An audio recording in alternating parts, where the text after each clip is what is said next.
This was the first day of an Ireland golf trip with 6 new friends and 1 old friend. This was my tee shot on the first hole of Lahinch Golf Course. I sliced the ball right into that graveyard, and those spirits there cursed me for the rest of the trip. Hi, this is Debbie Manning. Today I'm going to be talking to you about 5 reasons everyone should learn to play golf. You want to live longer, live healthier? Golfers, on average, live 5.5 active years longer than their non-golfing peers. We have people here playing late in their 80s and early 90s. A lot of exercise, so it keeps your cardiovascular in good condition. Even if you're in a cart, you still have to walk up hills to the greens, down hills to the hazards. So you're getting a lot of exercise even if you're driving in a cart. But a lot of the women especially prefer to walk the whole thing. And it's just a wonderful way to be outside in God's sunshine. In 1995, something wonderful happened in the game of golf. Tiger Woods took in. He started getting the interest in the game built back up to high levels.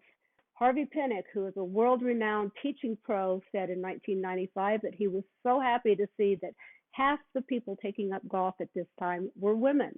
Girls, we've really brought the game back. Everyone can play golf. Everyone. I don't care how old you are. I don't care what your disabilities are. We have coaches that work with people that are handicapped, that are unable to walk. We have a good friend here at our club, Susan, who was born with only a left arm. Tell you she can hit that ball far, and her game was good. So there's no excuse for not getting out on the course. This is a game that I started playing when I was 43 years old. It's a long time ago already. I was terrible, hitting in the 130s, and I got into the 120s. Then I took a few lessons, and I really started coming together as a golfer. Lessons are great. They really do help you come along. I've even won several tournaments at my local clubs. Quick. It's really good for you too, mentally. It's a social outlet. It's a social experience. You meet lots of different women on the course. You become close friends with many of them. A lot of the clubs around the area have a couples league that meets, after work on Thursdays or Fridays and maybe on a Sunday. The couples groups get together and they have dinner dances at Christmas. They have luncheons and picnics during the summer. So it is a great opportunity for you and your husband or wife to get out and meet new people. Mark Twain said, there are a lot of rules and etiquette that you have to learn in golf. And one that I really liked of his was, it's considered impolite to pick up a lost ball while it is still rolling.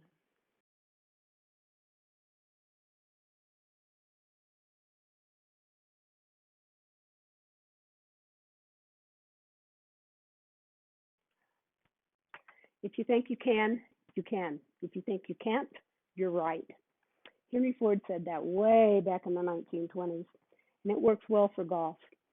So I encourage everybody to get out there and take a lesson at your local club. Grab a group of friends, take a couple lessons, get out on the range after work or after school, and do some practicing. I understand that most of you are still young. You're working, raising kids, you don't have a lot of time, but it's very good if you do take a few minutes of me time a couple times a week, just to be out doing something fun and social with your friends.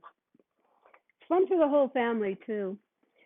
Kids can start as young as 4, and I tell you, there's nothing sweeter than watching great-granddad beyond the driving range with his 4-year-old grandson trying to teach him how to swing a club. It really warms the heart to see that it's going through the generations as something that everyone takes part in. It's fun for the family. There's many times that family reunions come through here, and they book special golf tournaments just for their reunion. And they all play together, have a great time. Expense.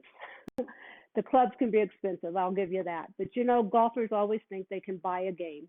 So there's used clubs everywhere. Your thrift shops, eBay, anywhere. You can find a good set of clubs to put together just to get you started. I have always believed that when you stop learning, you start dying. This is a game you'll never master. You'll keep learning all your life. There's a lesson to be learned from every time you play. No matter how good you get, you can always get better. And that was Tiger Woods. Right now, we all need to pray for Tiger's healing. Hopefully, he'll be able to come back to the game after that horrific accident he was in. Another good thing about golf is it keeps you outside in God's beautiful world. Golf courses are some of the prettiest, best maintained places that man has ever made. Just think of it. You get up early in the morning, you go out on the course, you hear the sprinklers going off, and then you smell the new mown grass, the lilacs in the spring. It's really good. You keep your eyes open and you see the birds and the bees. You see coyotes, you see raccoons, you see lots of deer, more geese, and occasionally, if you're lucky, you see a bear, but you don't want to see him too very close. Golf requires you to pay attention, to focus, not only on your shot, but on your surroundings and what your other playing partners are doing too. Keep your eyes peeled, your mind open to accept what's coming your way. One of my friends calls playing golf every Sunday morning with her husband. She says, we're going to the church of 18 holes. And I guess they do find some peace and some serenity playing together on the course. Billy Graham did say, however, the only time his prayers are never answered is on the golf course. It can be a fun activity for the entire family from age 4 to 94. So get out there on that grass.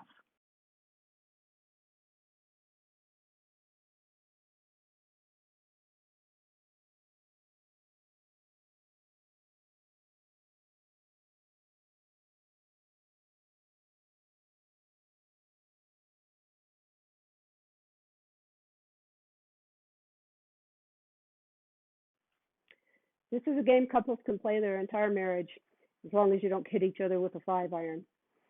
As Nielsen and Marriott said in their book, Every Shot Must Have a Purpose, you figure out the impossible and then figure out a way to get around it. That advice applies to playing with your spouse as well. Figure out why it's so hard at first and learn to live with it, and then you can play happily ever after. Golf is the infallible test. A man who can go into a patch of rough all alone with the knowledge that only God can see him and play his ball where it lies is a man who will serve you faithfully. That was P.G. Wodehouse. Golf is a game of integrity. You learn to keep your own score and to keep it honestly. It only hurts you if you add or subtract strokes to the hole. And trust me, if you're ever playing in a tournament, there's going to be another person watching every stroke you make and counting yours too. So ladies, we get to wear really cute outfits. We get to have a lot of fun with our girlfriends and with our husbands. Gents, when it comes to your wardrobe, please look to Tiger for tips and not to John Daly. It's a lifetime game. It's challenging. And did I mention that it's really, really fun? So do not believe John Barrett Rustin when he says the definition of golf is a plague invented by Calvinistic Scots as a punishment for sin. For